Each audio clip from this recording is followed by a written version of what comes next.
You are Kanpur born. Absolutely. My first ship was not that lucky. We were going to Nigeria. I got an information that I lost my mom.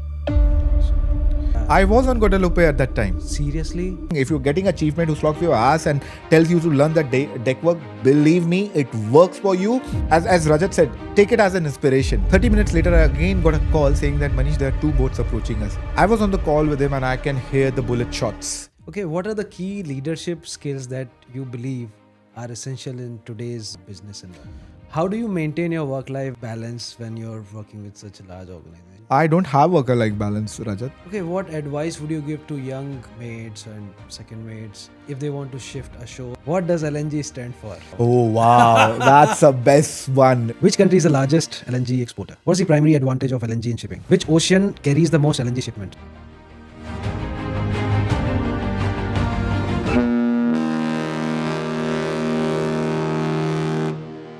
Hello guys, welcome to the Port to Port Talk Show, your gateway to the world of shipping, sailing and the global trade. I'm Captain Rajat, a seasoned marine pilot, and each week I sit down with maritime industry experts, navigators and the trade pioneers to talk about the ever-changing global trade, the shipping, logistics and whatnot. Whether you're a maritime professional or just curious to know the forces behind the global trade, how the world is moving, how the economy is moving around the world, this is your episode, this is your podcast. And to my sailing community, guys, I just want to showcase what is happening around the world. Come out of your comfort zone, see what is happening, take advantage of it, maybe enhance your career, maybe move ashore, live with your loved ones. This is how we do it, right? So welcome again to the Port to Port Talk Show. We have a very interesting person today with us who has been a sailor, a captain, who has lived in a lot of countries. I want him to speak about his journey from becoming a cadet on the ship to managing one of the most exclusive fleet of the ships at the moment. So I welcome Captain Manish Chandra.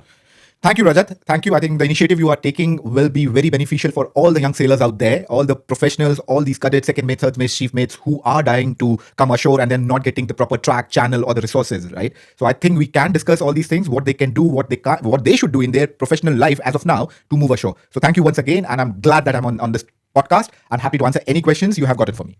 Thank you so much. So Captain Manish, you were Kanpur born, right? You are Kanpur born. Absolutely. How did the transition from being a city which is far, far away from the sea to becoming a captain happen? Okay, Rajat, it's a very long journey, but yeah, I think there was a lot of breakthrough which happened, which I never wanted to, but yes, it came in my life. I took it as a challenge and moved away from Kanpur.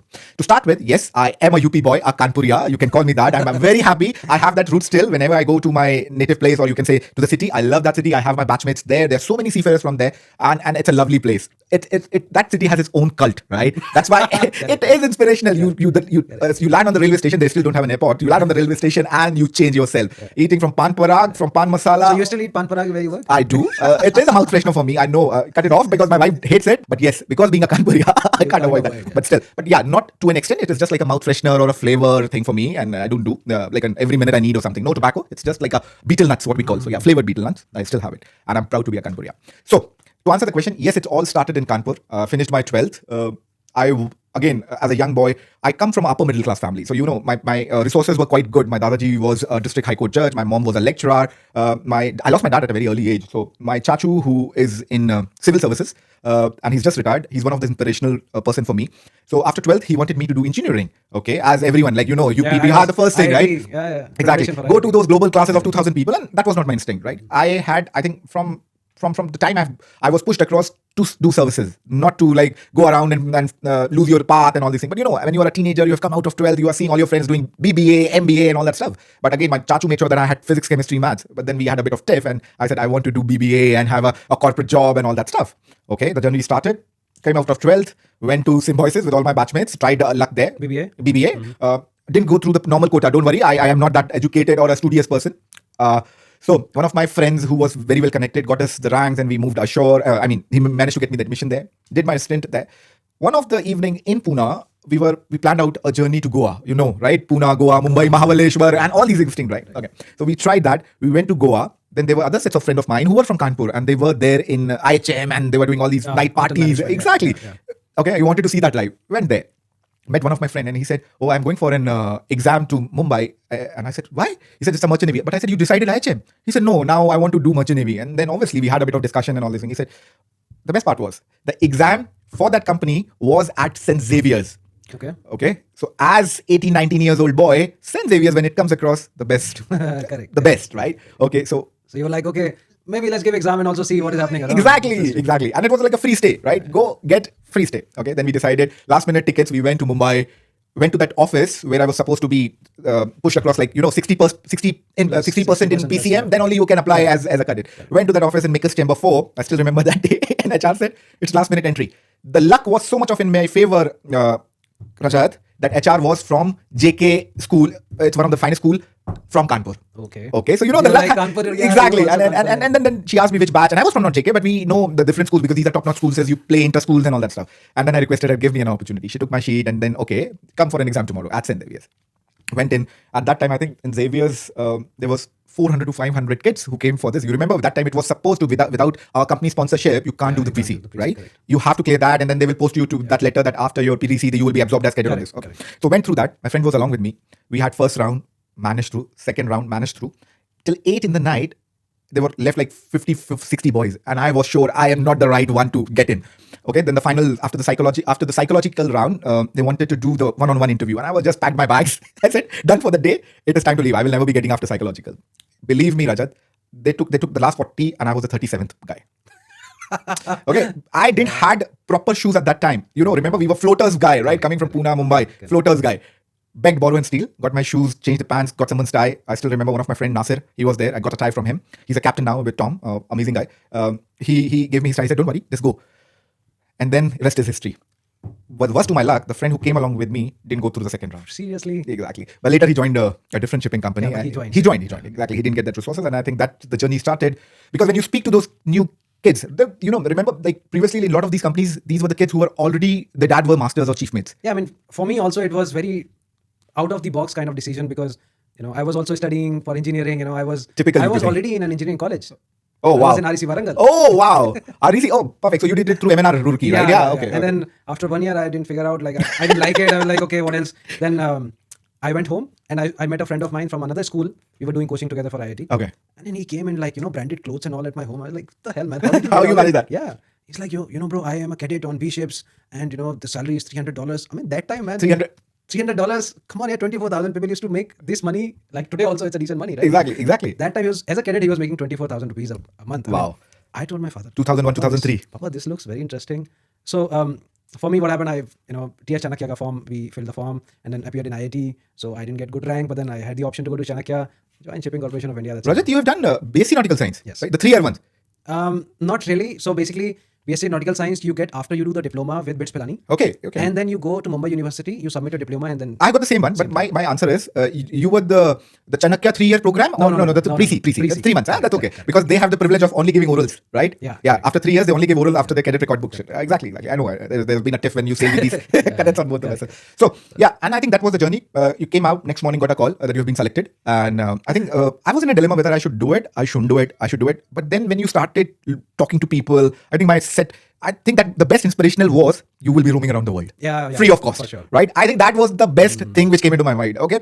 When you make those make money and you roam around. Exactly. When you met these cadets who have already sailed with their dads or with their fathers, they had their stories. And I think that was very attractive. Oh, you have to just go on board the ship. Exactly. Big ships. You're going to different ports, to the countries you had never heard of those countries. So I think at that time I decided, let's try this out. And luckily, family supported me. That time, putting up fees for pre-C was a big money. But then obviously, I spoke to my Dadaji and my mother, and they said, okay, if you have that thing in mind, you can, as long as you pursue a career which will benefit you, right? I don't want you telling me at a later stage that you never did anything for me. I wanted to go in merchant navy and you never allowed me. But that time it was inspiration. Rajat, 100 years behind in my generation, no one knows what shipping is. Of course. Okay. We are not coming from that family. Exactly. So it was that journey. And then the pre-C started, had a wonderful set of cadets in NIPM, one of the National Institute of Port Management, Uttandi, Chennai, one of the best institute I've ever seen, because I've been to other institutes also. Because when I came into a job, I went down to recruit cadets for my parent company. So I think I was one of the luckiest one to get into NIPM, and now everything has changed, right? You have to go through IMU and all that stuff. Correct. People can do pre-C, but they will not have job. You know the industry very well. So I think that was the journey started, and then rest is history. Started my career in 2001, 2002, did my pre-C, did my cadetship. Fantastic. Journey of your first ship. As a cadet. Okay, I still remember the journey of the ship. The name of the vessel was MT Trinity. Okay, I joined. TK? No, that time it was OMI. You were OMI? Yes. I was also OMI. Rajat, I didn't. But I mean, when I was in OMI, Lower. I was in Lower. No, I think I was before that, because that ships were bought by TK. Correct. So was on that ship. fantastic ship, product carrier, and you don't know. The first day you go on board, you tell the chief mate, "Oh, I have a DLP program, right? And I have time need to study." through my books, he said, "You are here to work, right? You are the cheapest labor available to me. We don't have to even go overtime. And unless you don't learn chipping and painting, there is nothing in shipping for you." Good journey. Started in a port called Port Jérôme in France. I still remember the day, 20th Feb 2003. I joined my first ship as a cadet, and then I think we sailed out. And first 10 days I was only puking.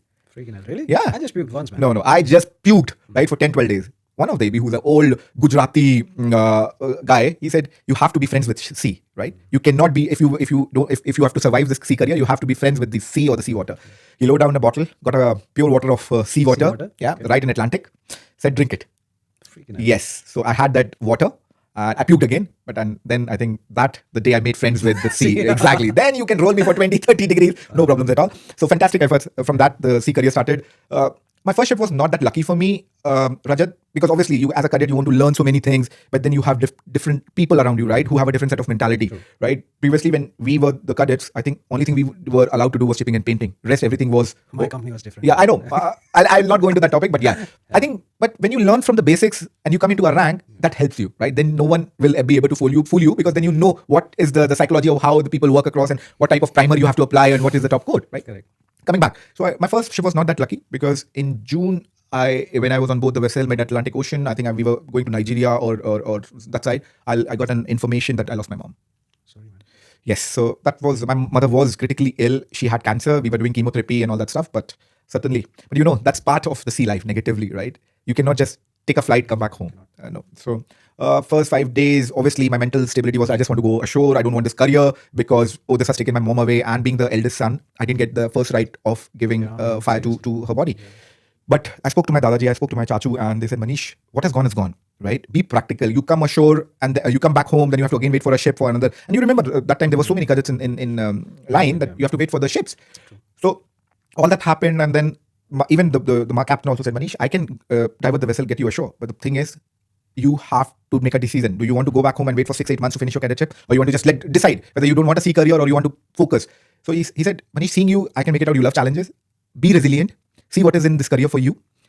And I think that was a very inspirational talk to me. A very nice Indian master from Delhi, a very old man, and he knows how to cover the things. Like we say Buddha, right? He's seen so many days of sailing without GPS and all that stuff. So he gave me that talk. And he said, practically it's your decision, right? And obviously company will not cut the ticket for you and all that stuff. So it worked. Then I think I took a decision to stay on board the ship. I did 14 months on my first ship as a cadet. And that's the thing. Yeah, exactly. I think this is what everyone faced through. All our seafarers, right? Even they are getting messages from the 5, right? Oh, I'm not well. The kid has been... I had your story is very emotional and it's like the best bond in the world, mother and son bond. I had the situation where I fell in love with a girl, and when she was not picking up my phone, bro, you have no idea. I was like, what is happening? You're not focused. You're like, is she with someone else? And so those things happen, and then you have to come out of it and focus. Exactly. So I think isolation, in a way, it's a friend. If you make it a friend, or it could be a worst enemy. Exactly. If you go towards that side, it will be your worst enemy. Exactly. But Rajat, you see that previously when you and me were cadets, right? We were using sat calls, right? Yeah. Very few, right? We can't even afford. Chitti, we call it. Yeah, anyone signing off used to give the letters, please post it, right? And waiting for someone to join with the CDs to see movies on board the vessels. That was a life. Today, that's a different life. You're connected to your, I know you're connected. Everybody is in their room, maybe chatting with the family. Nobody's sitting in the mess room. Exactly. Nobody's interacting. Exactly. I was just late night, we had to make a commercial decision. Master was not looking at the emails, but when I connected with him on the social media, he responded. So you see, today that has benefited all, but it is also a challenge, right? You're focusing more. Sometimes you don't want to go that way because if something backfires, you have to have a record of an email trail, right? Especially in the commercial shipping thing when you're making a critical decision across. Yeah, so first ship, fantastic, came ashore, waited for 2-3 months. Obviously, there was a dilemma of whether I'm doing a second ship, but I think I loved that life of going ashore and looking at different bars, and especially when you're South America, especially teenage boys. So yeah, I think then the career started that way. Second ship, obviously, in a fantastic vessel, you are experienced, you are the senior cadet, obviously you are taking care of the bond, right? You're not no longer on the chipping and painting. You're taking care of the bond and the port papers. Yeah. And if you do it right, you are the best. Master will be the best friend of yours.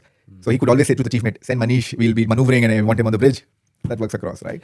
You heard about one incident which happened with Omi in Guadalpe. Yeah. Magic What was that? Yeah. I was on Guadalupe at that time. Seriously? Yes. Yes, I know that footage. Yes. Tell the audience what exactly happened. Rajat, I was on Guadalupe that time when this happened. The crew was second, the vessel was detained in US and we were the second crew to go on that ship. And I changed the name of that vessel, Mahanadi Spirit, because it was taken over by TK, right? That time, what we know was 3 days, that magic pipe thing, right? They were discharging overboard and someone wanted a green card in US. someone in the team wanted. See, guys, I'm up and honest. When you are doing something wrong, do report it. Guys, it comes out. It comes out. Please do not be a part of that conversation. Shipping is a world now being dominated by a lot of regulations. So if something is going wrong, you can, with your voice or just making something right or challenging someone at that time, can really change the situation.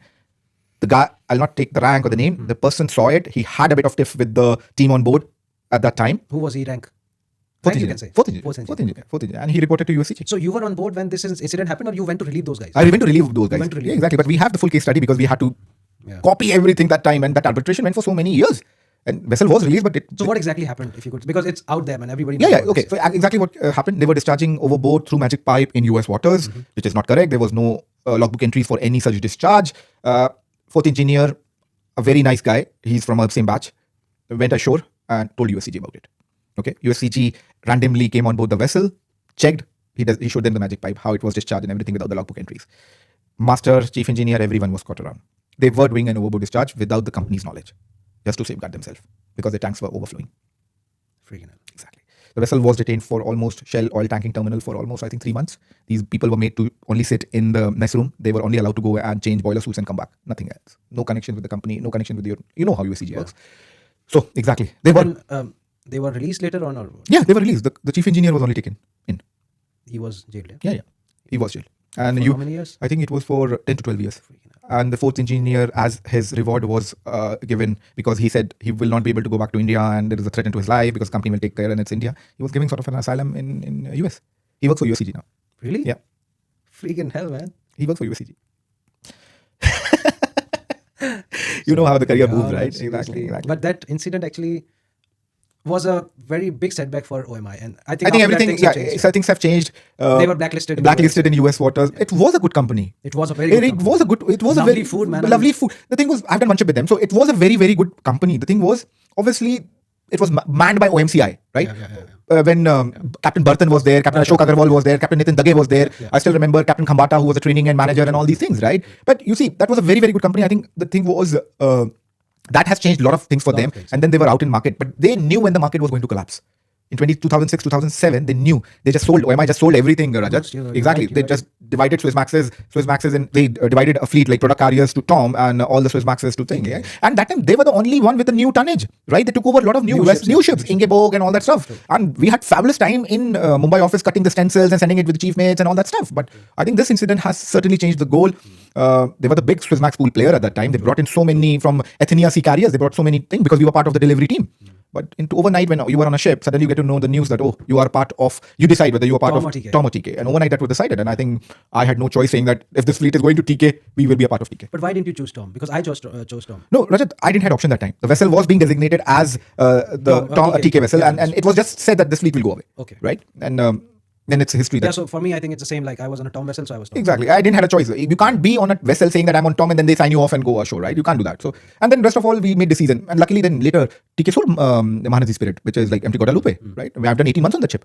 You were 18 months. 18 months because I had a privilege of sailing with one of ARI master who I have known him, and I'll say his name, Captain Suminder Sidana, one of the fabulous chief mate or a master to sail with, right? I'll give you the background. I was signing off from Mahanaji Spirit, ex-Guadalupe, and he was right on the jetty. And he said, where are you going? I said, going home. He said, who? He said, why? I said, so I finished my sea time, I have to go home, do my third mate. He said, no, go up. I'll call up office and tell him you're staying with me till the time. I said, I don't tell them. He went up, cancelled my ticket, and I sailed 8 months with him. But the things, Rajat, what I have learned with Suminder, no one can. But you were like, go with the flow, man. I mean, imagine if I'm a cadet and somebody says, no, you don't go. I'm like, come on, yeah. No, but the thing is, I had that bond with Suminder, right? So you knew him before? Yeah, he was teaching us for this executive development program and this OTF and all that stuff in ARI. Okay. And I've known him I think I share a very great history with Suminder because he's now more like a family to me because I've known him so long. Everything which happens in my life, he knows. We have connected. He's one of the fantastic, even though he has left shipping and he wanted to come into the LNG side, but it didn't happen. So he left shipping and he's now working as an entrepreneur, making good money compared to me. So yeah. But the thing was, what he taught me, I didn't learn in last 12 months, which I've done as a cadetship, right? The only thing I was doing was filling up the checklist, moving the telegraph. But when he came on board, he said, you will be my next third mate when I'm on board, or anyone says third mate. You have done enough sea time. Give in his command, take the experience of dropping an anchor, right? Picking up an anchor. He used to give us situations, maneuvering, everything. So Very few people give you this. Exactly. As a cadet, yeah. he made sure that we learn. Like you're not just moving the ropes or the wires. He made sure that you give orders to the crew because this is what he believes you will be coming and doing it next. If you don't have experience at the third time, you won't do it. Next period, and I'll give you an example. The time I became third mate, to my luck, he was again joining with me as master. First time as third mate, right? First time as third mate, went on a bridge.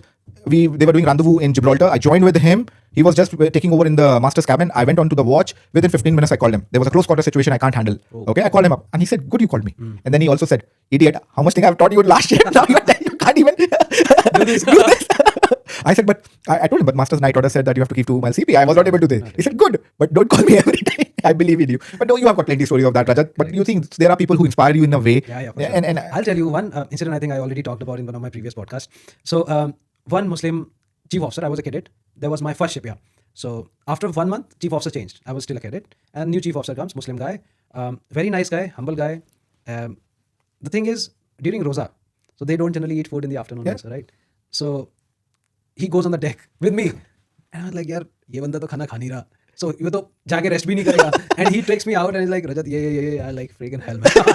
And you can't say anything. You can't say anything. But, I didn't realize I was, very miserable on that ship. I was feeling miserable and I was thinking, here, what kind of person he is, And I'm sure you must be watching this. So, Captain Azad, I really respect you. And I realized the importance of you in my life when I became chief officer. Because you have learned from him. I learned from you. I learned from him. And the decision I used to take as a chief officer were coming from thinking that if Captain Azad was in this situation, what decision would This is very inspirational. If you have to have some of the other persons like these. Exactly. And you won't believe, on my first ship as a chief officer, the crew was saying, sir, ye aapka kaun sa jahaz hai as a chief officer? Though it was my first ship. I could not even say that it was my first ship. I said, yeah, I've done a couple of other ships as well. So, hardship comes back and, you either get inspired by it or you find a right mentor, who can give you. So I think it's always good to have hardship in life. As you said, you had a hardship when the boss was. But I think, yeah, and this is what, it's a very true thing, right? If you learn from those inspirational persons, right, how matter, like they would have struck your ass, right? True, right? Like it became on your ships, like you are good with stripping on the frame of pumps, right? Even Pumpy is like, why Cadet is not doing it? Why I'm doing it, right? So they also try to put that authority. But with the sound of the pumps, the chief mate knows that you need a Cadet there to strip the pumps out, right? So because you play around with those things so much, guys, I think then it becomes very natural. And I think I'll tell everyone, guys, if you're getting a chief mate who slogs your ass and tells you to learn the deck work, believe me, it works for you. Yeah. Because when you are sleeping in the cabin, just with the pump's RPM, you can say whether the valve has been opened or not opened, right? Or whether the third mate or the second mate has throttled it or not. So I think, as Rajat said, take it as an inspiration, right? That comes back to you and you can help yourself to move forward on that one. Right. Very interesting. Okay, so Captain Manish, any piracy incident happened on your ship or any close quarter situations?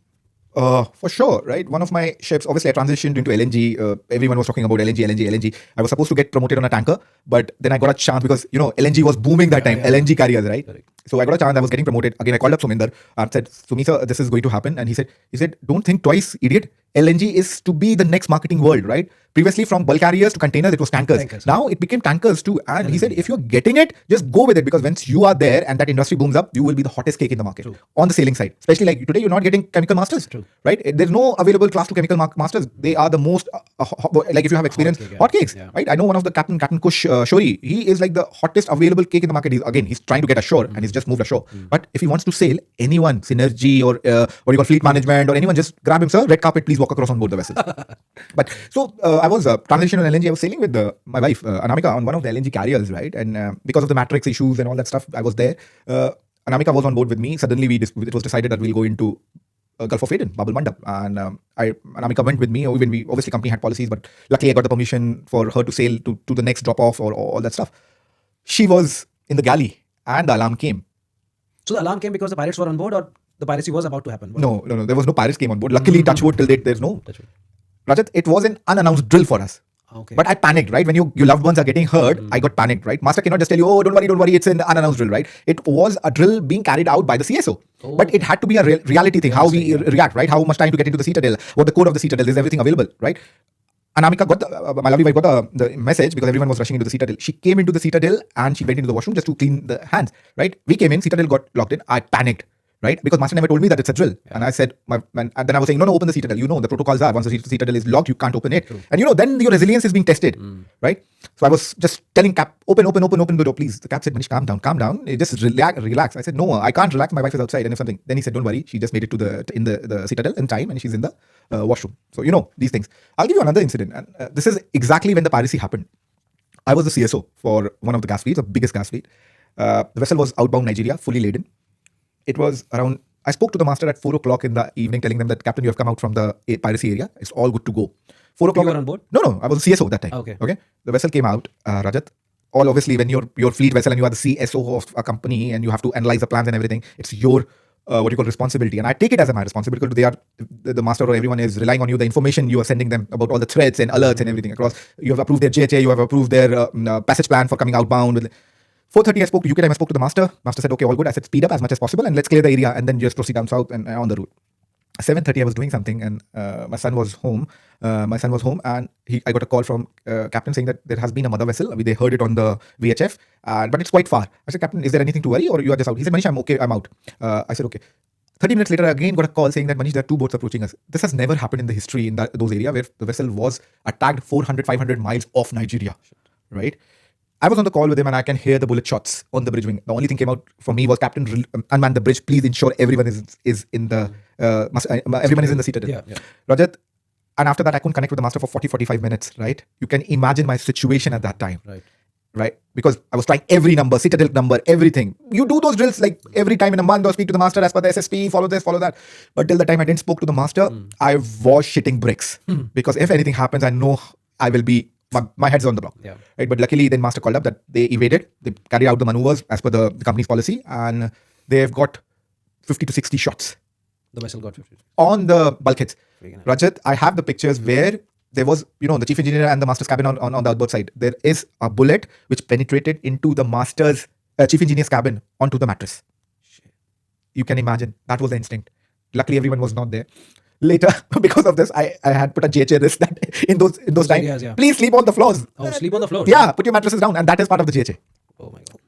What else you can do, right? You cannot stop the commercial trade. You're picking up the volume. You're taking charters out. What else you can do? But these instincts, a lot of time, literally test you. True. And that time, my director of marine operations, and he's one of the fantastic guy. I still know him. One of the fab guy, Captain Alam Peshiman.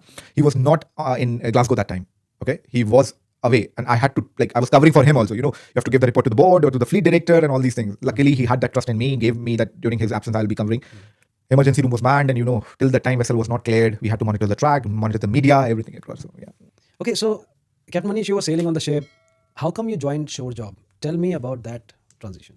Okay, I think I was Rajat. Also, you said you were sacked on the ship. I'll give you the thing, right? I was one of the third mate or the second mate who was very jumpy. Like, my nature very well, right? I was a very jumpy or a second mate. Like, those time it was more of the mess room or the officers' day room, mess room to have a party around, right? Everyone was waiting for the party and the free beers, right? That time the alcohol was there, Rajat. Yeah. But I was like, let's interact, guys. Let's like as a third mate, you have a LSA FFA training, right? I didn't used to make it like we are just doing it for the logbook entry, right? I used to make it more interactive. Okay, give it like a presentation. What else? Like, you have to be prepared for the emergencies. So a lot of time I tried that, but it backfired. Like, people were 30 minutes there, I have to finish my work hour, restart, and I have to go sleep because I have to come back onto the watch, right? So, I was that kind of guy. Like, let's make it how more interactive. Let's push those brains out that what they can do across. That time, as third mate, no inspiration, going ashore. But then when the commercial value of shipping was changing, right? Previously, it was only the voyage orders, masters executing it, chief engineer executing it. But slowly and gradually, the shipping has changed. The commercial shipping has moved in, right? There were a lot of things which are now being controlled by office. Budget, one of the most important things, budget, right? Like, you have to be your OPEX or OPEX has to be controlled. Oh, we are not giving you the spare. Previously, you were just putting an IMPA code, you were getting the spare. But all these things. So that was one of the time I first came in that I was doing some presentation, and luckily there was a superintendent on board the vessel, and he saw that, and he said, what it would be good, Manish, if you can help me to come ashore on one of the project he's trying to do with HSE and all that stuff for Filipino sides. So he gave me an opportunity and I went ashore. I said, wow, Singapore office, TK's Singapore office, it is like Shenton Way, right? It is on like 71st, 72nd floor. You can see entire Singapore. Oh, the first time I got the chance. And from that day I was like, how do I move in here? Right. Second best part about being a TK officer is they have every sign off. They have ask you your inspirational plan. What do you want to do? Whether you want to look for your promotion soon or anything which the company can help you with. They also ask what's your timeline of moving ashore, right? So I wrote it like as a third mate, I want to move ashore. So you can imagine you will never get a chance. You don't have that much of experience to sit with those senior master mariners and chief engineers of them, right? So what it happened, and I took that chance because obviously I lost my mother then in 2006, the last pillar of my life, my Dadaji, he went away in 2006 when I was doing my third mate's exams and all that stuff. So then it was like, it's no point, like you go home, there is nothing for you. Your brother is studying and all that stuff. So what I started doing was I started looking at all the projects which company can give you. Like after signing off, go to office. After signing off, go to the office. So that was one of the thing which gave me a bit of more thoughts of how do I come this side. So went to Mumbai office, went to Houston office, went to Vancouver office as a second mate to do different HECQ commercial projects and all these things. Nothing else, making presentation, filing OPA, SMPPs together, sending it across to masters, filling up the checklist, become an admin guy, right? But that was good. You were getting free salary, you were getting free food, nice accommodation in Singapore and all these things. So Rajat, that was one of the way I started. But true inspiration came to me. One of the ship, I was the second mate, and we do lifeboat drills, right? And you have to put the boat in the water, test the engine. I was told by one of my master, write it. Write it. Write it. Right? Don't do it, just write it. Yeah, just don't do it. Just write it. We did it, right? Who's going to check? I said, Cap, this is the logbook, the flag state logbook. Please, you can do your honors because obviously you will be countersigning my signature. So please, you do. Might as well you do it because I don't think this is right. Because in an emergency, as I said, in an emergency you have to be prepared. If something goes wrong and your lifeboat doesn't work, half of the time you also know that when we're trying to lower it, some of the other pins are not working, right? I said, Cap, okay. He said he didn't say anything, and next morning I was not due for sign off, and you're sleeping, right? You're done 12 to 4, 12 o'clock. You're trying to get up, and you see a ticket inside your room. Really? Yeah. But what was the reason? He said, because I didn't do that. And I had a bit of tiff with him. And he said, okay, I think you have... And there were occasions where I have challenged him because this was not correct. So he thought of that I should So not... it was like topping up. Topping up. He got a chance that second mate is not drilling. He didn't do my sign-off interview. And he gave me a letter. I think one of the things which I always was told by one of the mentors that always keep that much money in your pocket that you can, if you're left ashore somewhere right across the world, you can buy your own ticket and go back home. So the thing what I did was, I didn't buy the ticket back home. He gave me the ticket. I didn't go on that flight. I went directly to the office. Really? Yeah. Where? Singapore. Oh, so you signed off where? Melbourne. From Melbourne, you went to Singapore? Exactly. On my ticket. Okay. Wow. Went to the office. I took the pictures of the timing, what was happening around the ship. Went to office, showed it to the superintendent, and he said, this is not correct.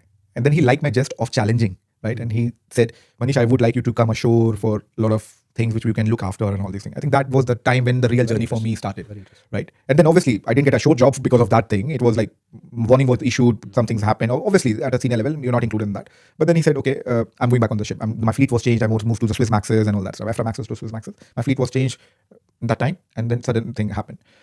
2011, after my cross training and all these things of second mate, phase 1, phase 2, when I was due for a mate's promotion, I got a chance to cross over to LNG. That time I was doing a course in Singapore on TK's behalf. If I remember, I got a call from the office that TK Tankers, there was a very nice superintendent of mine, and I still remember his name, Captain Akash Mitra. Hi, he said, "Oh, we are going to launch VPQ, and I need you into the office." That time, that VPG something came in where you have to put all the grease details into the systems and all this part of some OPA thing. So he brought me into the office, and that was my first instant as permanently in office for 6-8 months. I did some time there with the HCQ team.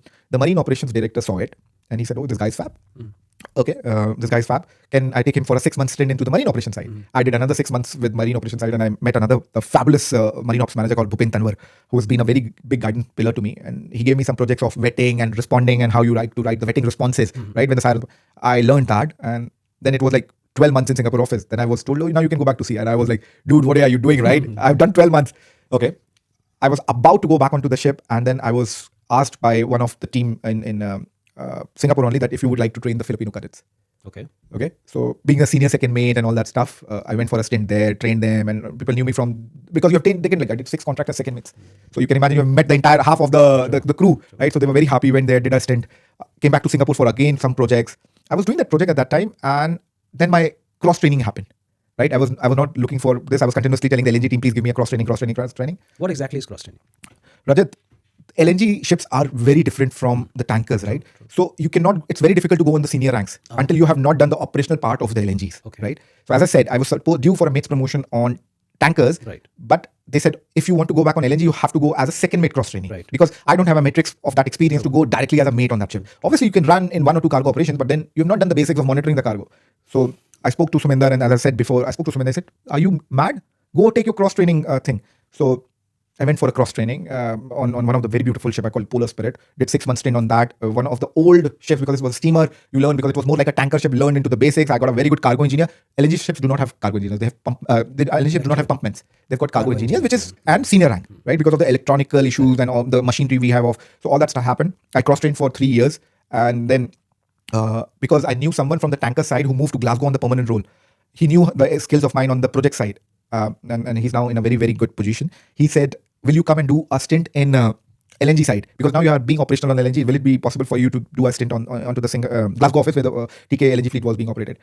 I went there. This was start in February. No, it was June 2014. I went there, and they said, "You came on the wrong visa." Oh, so the HR got me a visitor's visa, but then you're it was a working visa. Yeah, I needed a working visa. Went there, did 14 days, and I was told you have to go back to thing. And I was very disappointed, right? You're getting into LNG's commercial side and this. But life has not been fair with you, exactly. Seriously. Luckily, I left Glasgow, came back home. My joining came again for a vessel.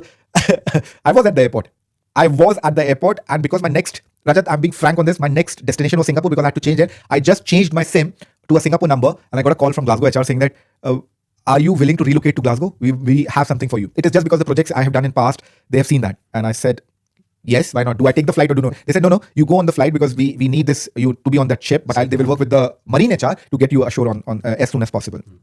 Okay. So this was all February 2014. Yeah, February 2014. June, I took that vessel into the dry dock, did the dry dock and everything. And when you make those relations with the company, right, they are very privileged. True. Supernumeraries are not allowed to join you in the dry dock. My wife was allowed. But again, we cancelled the plan because then we got the confirmation that we are moving to relocating to UK. So June 2014 was my permanent stint to Glasgow. I relocated to Glasgow and then started as LNG voyage manager.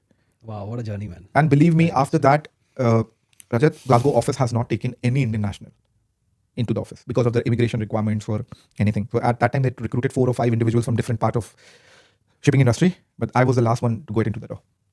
And I think from there, the journey started. That Pretty inspirational, man. Yeah. Because, But I made up my mind. You were very rigid on coming ashore. So Exactly. I was saying sad then, you were given ticket to India, but you went to the office directly. Wow, man. Exactly. And I think then you're not wrong, right? You knew you are not wrong. You go directly when you have the proof that I'm following the company's policy. So that, Rajat, really works you out. And I think I was satisfied myself. I didn't, you could have get a job because I was a senior second mate and on tanker, especially coming from TK, you could have been hired by anyone, right? But the good part was, right? Really inspirational, man. And then, coming into sailing on LNGs and getting into the commercial voyage manager, which is the start of the commercial side. Yeah, that too has early, 2014, like it was just starting out. Exactly. There were people who were just telling me, why are you quitting sailing, Manish? You've just been a chief mate. Now you need to move up. You will be the hottest cake in the market when you take over as a young captain on one of the LNG carriers. So I said, no, I think the time has come. And this is what I tell to all the people I meet, the guys. You decide what your end goal is. If you want to sail, continuously sail, because after you have taken 8 to 10 contracts as chief mate, it's very difficult for you to come because then you are eyeing for the fourth stripe. True. And I told the same thing with the masters. If you've done 1 or 2 incidents as master, it becomes very difficult. See, comparatively, shore salary and ship salary is totally different, especially on the LNG side, right? Or on the chemical side. You cannot get that. But the benefit you get is you are connected to world. And you're with your family, man. That's I also think, important. exactly. And After a certain age, you are not interested in money. I mean, of course, money is important, but then you need your people to be around you, man. Exactly. It's very important. Exactly. And especially for me, because I lost my dad at a very early age. My mother went away. Then my dadaji went away. Then I had this talk that I am not going to lose anything else. And then in 2011, my wife came into my life. And to be honest, I was going around with a girl with a very strong relationship, right? And Not sure if we should be talking. No. My wife knows about it. But the thing is, you come ashore and you Imagine your ex-girlfriend messages on this. No, it doesn't matter. It doesn't matter. But the thing is, I want to be sure, right? The thing which you said, the girl was not picking up your phone. My girl, I wanted to surprise her. Oh shit, don't tell me. Yeah, I wanted to surprise her. Vikas, Karan, they all know about it, right? I was with Vikas and we were trying to surprise her and I got surprised. And from that day, I decided I'll not go back to the ship. Rajat, believe me, I didn't even wanted to give phase 1, phase 2. I was so depressed. But things, you have to be bounced back. And I think the best thing happened to me was my wife who came into my life. And from 2011, 2011, we got married. I was supposed to go on a ship. I did a 1 year stint as a training manager for TK Mumbai office. So Captain, you have lived in, you have worked and lived in Delhi. You have worked and lived in Mumbai. You have worked and lived in Singapore, yeah. Philippines, Glasgow, UK. How did Dubai happen? Dubai happened. Why? Okay. When you are in a side, when you come into the commercial side, it becomes very inspirational, Rajat, how you move up the ranks, right? LNG is a very compact world. There are limited companies, especially on the owner side, right? Few, you can take them on the numbers. Now the fleet is expanding because of all these new, originations of LNG or digging deep into the earth of getting the natural gas out. I went to Glasgow as a commercial manager, voyage manager, but obviously I moved into the different ranks, commercial manager, then chartering manager, freight manager, and all that stuff, marine assurance manager. But then I was looking at what is above owner side, right? What is above the owners, what I can get across, right? From owners, it has just come to a level that you can be a director, True. right? After that, it will be either board, but you're too young to get into the board. You don't have that experience. Plus, there are other factors, especially, I don't want to talk about here, but there are other factors which says your nationality, your colors, your ethics, and all that stuff, which will limit you to move up the rank, right? Especially in that region. I was looking at the oil majors, tried different oil majors, tried to give interview. Nothing was happening around, right? Nothing was happening around. Again, with Dubai, luckily to this company, I have applied at least 34 to 35 times. 36th time, Rajat, because I had a referral, my CV was even reviewed. And I have worked with this company before because I was handling their account from the other side. They like my work. They like my ethics of being honest, open. As I said before, guys, if you want to survive, be open, honest, open. It may backfire that day, but in future, that thing will come. Term, yeah. Exactly. It may not backfire that day. It will come back to you in some other circumstances, right? Because you are recording everything. Now you also know, Rajat, VDR, this, that, everything is being recorded. So they like my ethics. When I gave the interview, I was not sure I'm even getting this. The interview was so hard. 3 hours they grilled me, right? And again, I think I have a connection of airport thing with me. I was coming to India with my wife. I got a call from them. Please cancel your flight. You're moving to Dubai. Oh, you were in UK? Yeah, I was in UK. I was taking. I always make sure. So if you want to change over, just hang around. Airport, exactly. And the thing was, 7th October. I still remember the date. My interview was done in August. 3 months I didn't hear anything, and I was said, okay, this I'll continue to work. I always go to Diwali. I always go home for Diwali, right? Obviously, you meet your friends, and then you have that vibe of playing cards and all that stuff. So I was at the airport. I got the call from the hiring manager saying that, sorry, we are coming to you late, and you're coming to this. I said, I'm going for a 1 month vacation. He said, no, cancel the flight because we will require all your UK documentation to go through the verification. And I said, I am at the airport. I can't make that decision now. Let's fly. Went back India. Spoke to Anamika that this is happening. I think the Dubai factor was also because I was coming close to the India region where my father-in-law, mother-in-law is there. For them to travel to UK and with the only grandson they have, it's very difficult for them. So I think that was also one of the personal trusts, Rajat. And then moving here in January 2023, I think I have taken I've taken the right decision working for a company which is very, very good from the LNG side. Rest is history. You know Very that. interesting. And I think that I'm in a zone where now I'm only looking to move up. Yeah, for sure, man. Okay, so you are into LNG ships, LNG world. Yeah. What do you think about the LNG role in terms of energy transition? Rajat, LNG has been a fuel, right? It's a natural gas fuel, which is 23% carbon reduction, right? Emissions. If you start burning LSMG, which is more expensive, or VLSFO, which is more comparatively more expensive, this is a phase of LNG transition, right? Every owner, because there are so many harsh regulations coming across for ECA, SECA, EU ETS, EU emissions. In 2026, we will be seeing EU fuel consumptions and all that stuff, right? So I think with LNG, and I have spoken to you before also, it is 23%, let's take a round figure, 20% cleaner than the other fossil fuels. And believe me, with the new regulations coming into force in coming years, LNG will be the topmost fuel required for the cleaner energy. Example, all these plants, thermal plants which are working on coal, they are all switching over to the cleaner energy, right? Because the local governments or the state regulation or the international regulations are coming so heavy that you have to change over. And it will be a phase, Rajat, and I'm telling you from the numbers, the amount of cargoes now India is importing, where always the coal was the major player because it's cheaper, easily available, right? You can import that coal from China and get it into this. But now, cleaner fuel, much sophisticated, easier to handle, less carbon efficient. And then you are going, like every company is coming out with go greener, reduce your carbon footprint, don't go your cars and all these things. So LNG is that way. 2010, 200 metric tons. 200 million MTPA. 2024, with Qatar coming up, we are looking at 400 MTPA, right? And I think 2030 you're planning 600 million. Maybe. I'm not committing the number, but every major is coming to a part that they have to imply that regulation. But another stuff also related to this is, right, if you have a ship, right, a tanker, an old tanker, either you have to do a lot of modification, they are not acceptable, put across a scrubber, which is a very big capex requirement, right? That's the reason I think owners are not even LNG ships. Owners, different vessels are just putting the container ships with an LNG engine. Yes, I have seen Maersk Line. Exactly. There are 17 Maersk Line ships. Exactly. Eastern Pacific. They're, and believe me, there are so many technologies now coming across that these ships are becoming more efficient. And good. Okay, so do you think ammonia is going to be a competitor to LNG ships? It may be, but it's still being tried out. Yeah, okay. LNG has shown the presence. Is production of LNG more expensive than production of other fossil fuels? No. It's cheaper? It's cheaper. LNG is again a safer bet as of now. So you're saying it's cheaper, less pollutant? Exactly. It's cheaper and it's readily available. Why is the world not shifting to LNG? The world is shifting. You see the amount of import in 2022 China, Korea and Japan has done because they want that. First of all, they want to safeguard their inventories. With the winter climate there, the thermal plants, they don't want to go on anything else. They want that cleaner fuel, right? How many ships are there available in the market for ammonia carrier? You can count the numbers. Yes. Hydrogen, still that biogas fuel is still being decided, checked. It is not available. All the oil majors are trying to do that, but it's not readily available. LNG is readily available. You just go out, you have to tender, and the thing is, LNG has now become a bit of more commodity trade thing, right? Previously, some big oil majors were the players who were trading the LNGs, buying from a part, selling it at a higher rate. Right now, every third party is becoming a trade house, or they're coming out with a portfolio trading. Right, they have signed a contract with a particular origination, and they take that volume and sell it depending upon the market. But this fuel is not going to go back. Right, there may be in coming years, there may be Rajat, there may be a changeover from the fuel.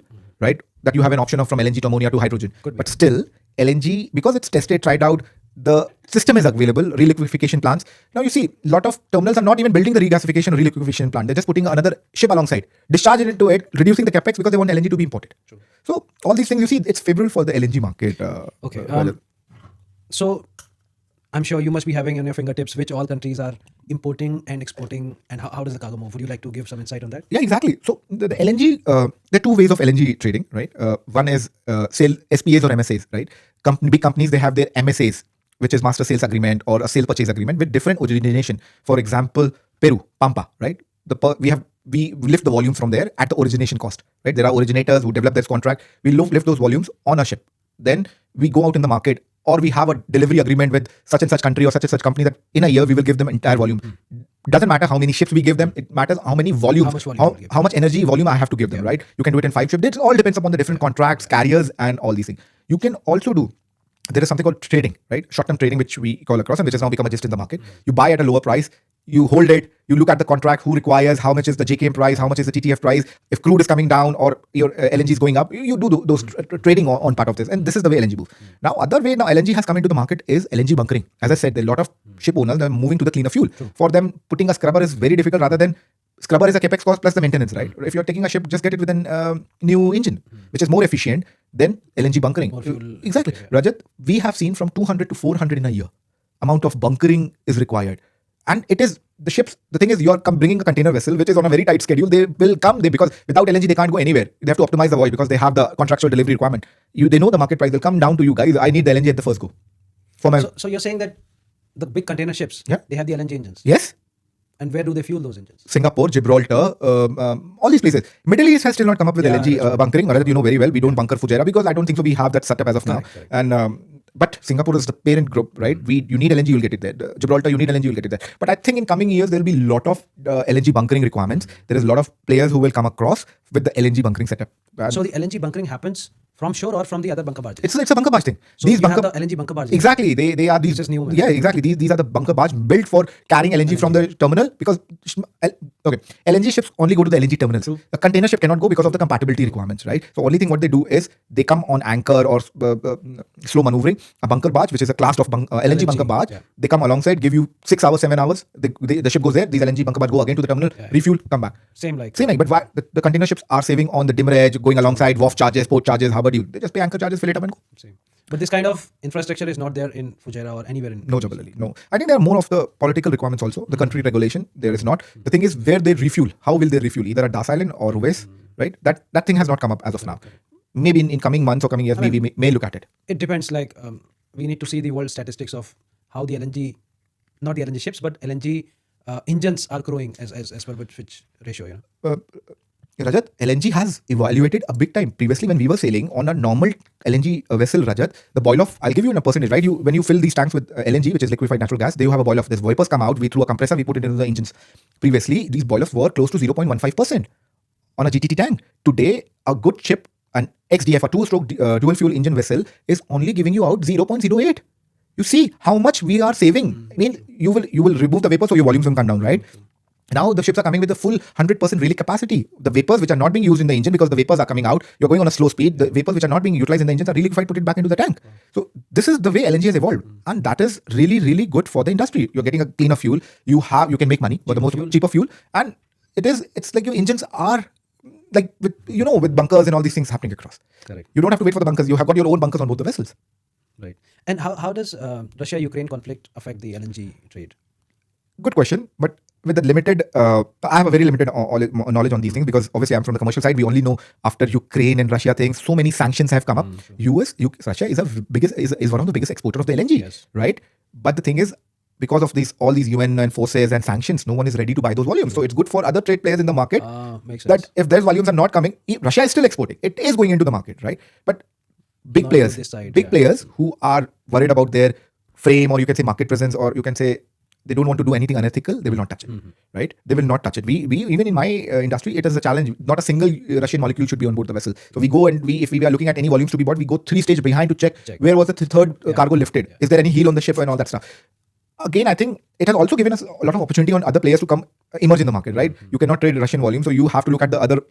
You can look at the other volumes, Rajat, which are a bit expensive. And then you see those volumes are not coming. The market requires more volume, especially in Europe area. It's not, they cannot take it from Europe. Then we supply it, we buy it from US, give it to them in Europe. Same, easy for us. But again, on this side, these things have also played a very important role, which is your Gulf of Hormuz being closed. How will Qatar bring the volume out? How will you give to Kuwait? And all these things. I think statistically, LNG is well placed because every part of the world has an exporter.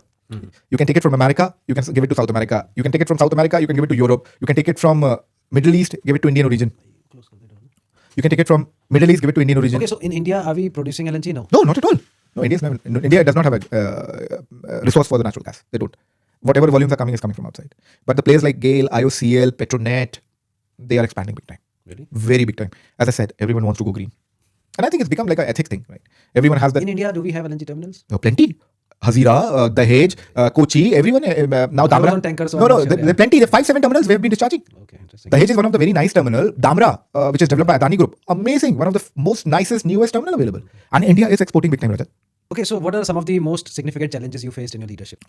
I think the most significant challenge I faced, Rajat, is that when I took a decision of moving ashore, I was very young, right? So people didn't believe me at that age. But I believe the young blood has always a new thought, right? You give them a chance, right? You take a IEMS graduate, right? I'll give you a theory, right? You take a IEMS graduate, his thinking will be totally different from a seasonal mariner, right? And as we are evolving into digitalization world and into the more social media group, this is one of the thing is where these talents can come in. With me coming ashore at the age of 30 to 33, where I was not that seasoned mariner, it was very difficult for people to trust my leadership quality. And I think that was one of the hindrance of me moving ahead in my career at a slow pace.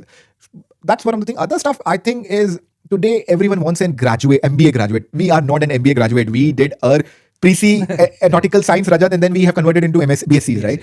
Everyone today is looking for that. When you are a leader, you have to have an solid MBA background or masters in something across. So that's one of the things. Yeah, okay. Others thing, and don't quote me on this one. I think it also works which color or ethnicity you belong to, right? It is very difficult to come and compete with that lead where it says they come across and say, "ये 32 साल की उम्र में leader कैसे आएगा?" मतलब ये कैसे हमें समझा रहा है, right? You have those seasoned people sitting, and shipping has been that close knitted, right? True. Yeah, it has been those Norwegian, Scandinavian players sitting in the market, right? And they don't open the books. Those doors are still closed.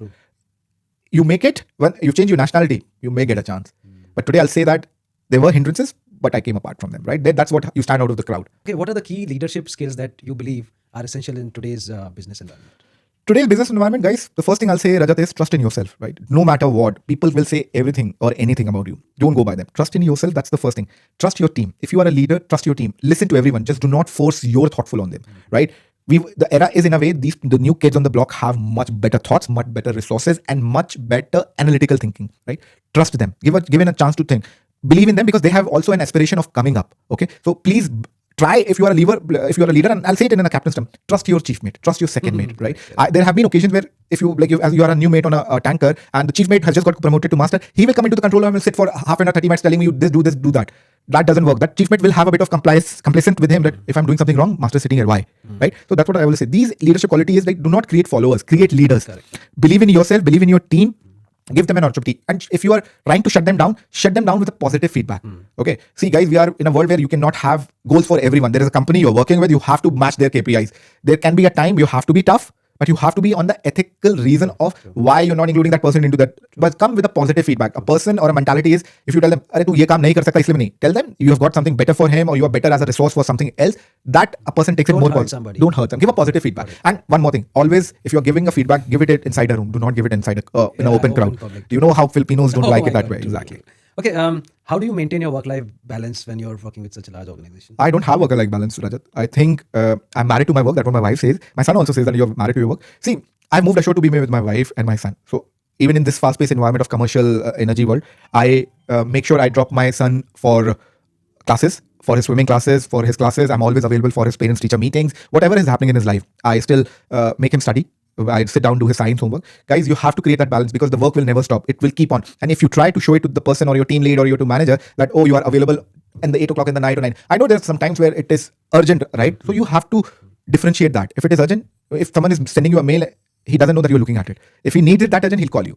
But there are times when you need to look at an email, but if it is not urgent, don't do it. So those moments of your kid growing or your moments of your family time will not come back. So I always maintain that I'm available for my family.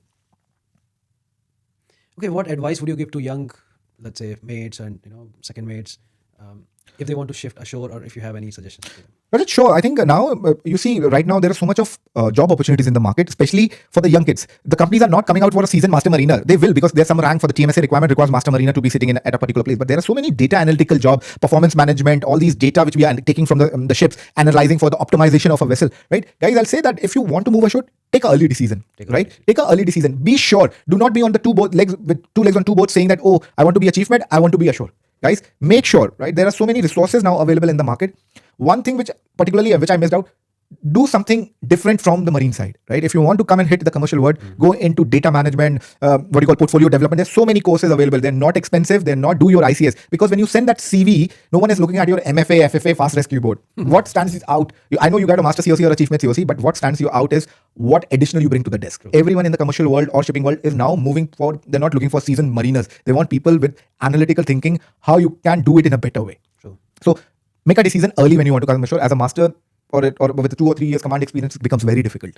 Okay, Captain, how do you stay updated with the latest happening in shipping or in your industry and the advancements in your industry? Rajat, how do I, again, you are on social media, you get everything on social media. For us, from the commercial freight side of LNGs, we look at the market. There are different market reporters sitting, there are subscribers. You have to look at them. There are different podcasts happening of different things. It depends what you are looking at, but it's all available free in the market. There are some paid subscription, but until and unless you don't need it, otherwise they'll keep on flooding your thing. With your, to be updated with markets, I look at LinkedIn, which is my particular source. Then we have different subscription, which you are required to read every day for the market updates and all these things. I craft my own market report when I get a different sort of requirements to share it with the team or with my friends. So that is there. But LinkedIn has got some really, really free learning courses. Please utilize them. If you want to come ashore, please look at them and do just suggest some courses so that when we put this podcast live, we'll put those in the comments just in case. Do your ICS first. I think the best thing to start recently had with Mr. Ravi. Yeah, do your ICS first. It's not expensive, guys. Please look at those courses, because they give you a real-time case studies, which may have not happened on your ships. So do those ICS courses. Look at LinkedIn. Look at LinkedIn Learning. I can share it with Rajat. There's so many good commercial management courses available. You don't need a hardcore MBA. That can be done later,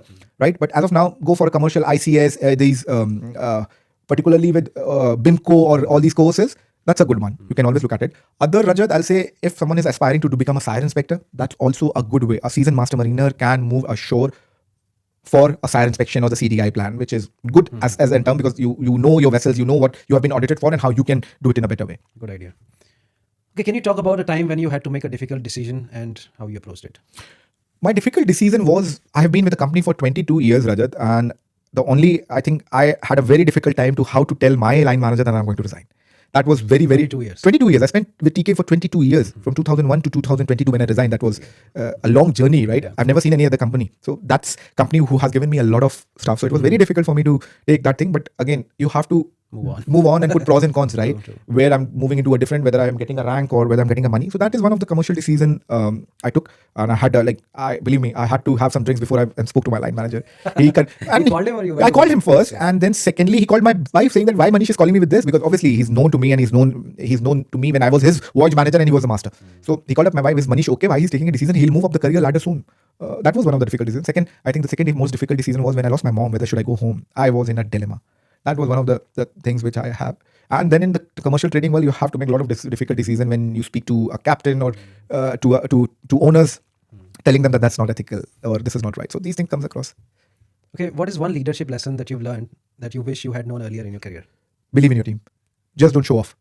Believe in your team. I had a situation, Rajat. I work in a very fast-paced environment, and my leadership had that negative part that I want the team also to work with your pace. That's not always possible, right? You can be good at one thing, the team can be good at one thing. But my challenge always used to come that when I was a young voyage manager, that everyone should be at my pace. I want that answer to be done in 2 minutes, but that's not a leadership.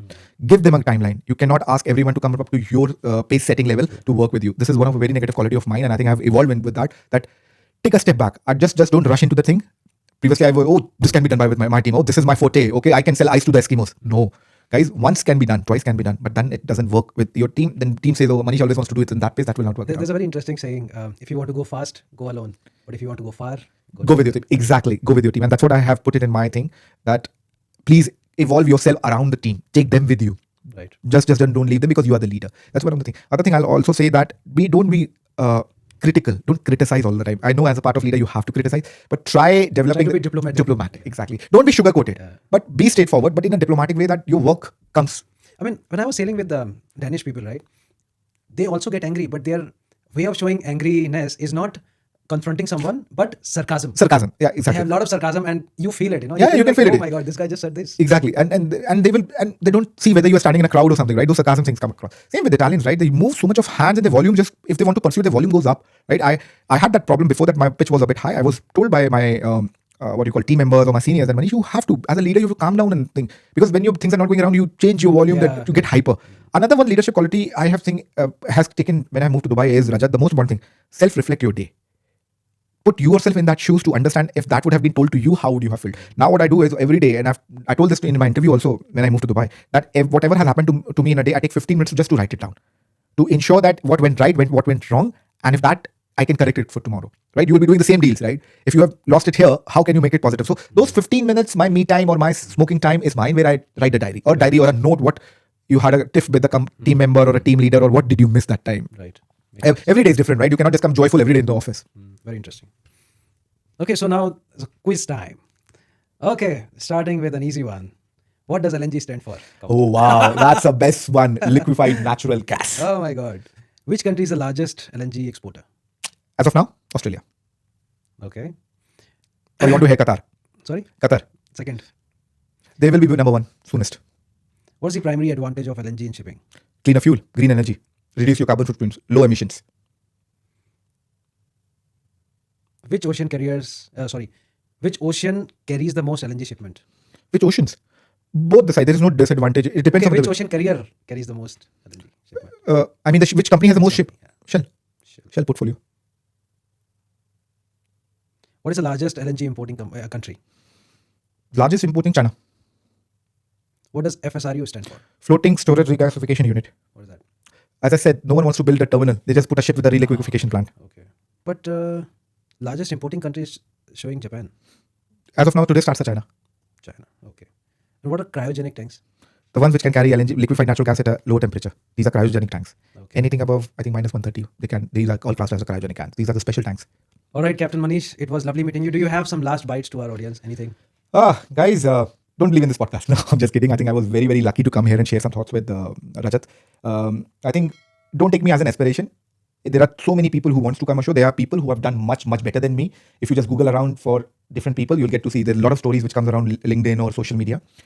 But only thing which I'll say is believe in yourself. If you want to move ashore, do it at the right time. And that right time is to be decided by you. Whether you want to be financially strong and then come ashore that you can look at it, or you want to come ashore, then build your career. Right? There are a lot of opportunities, guys, in the maritime industry.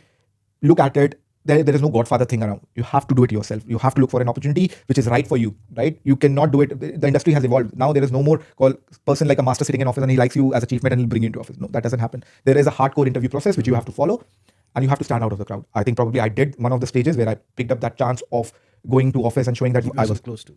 Going to office and telling them that I was right and a senior. A lot of people don't have that guts or balls. I got it back. All right, Captain Manish, thank you for coming. And thank you, Rajat. I think it's pleasure and I think we'll have more and more discussion. Guys, we recently talked with Captain Manish. He has shared his experience of his life from sailing to shore to different parts of the world to the companies he's worked with. I wish you all the best, guys. Keep trying, keep watching, and see you port to port. Bye-bye.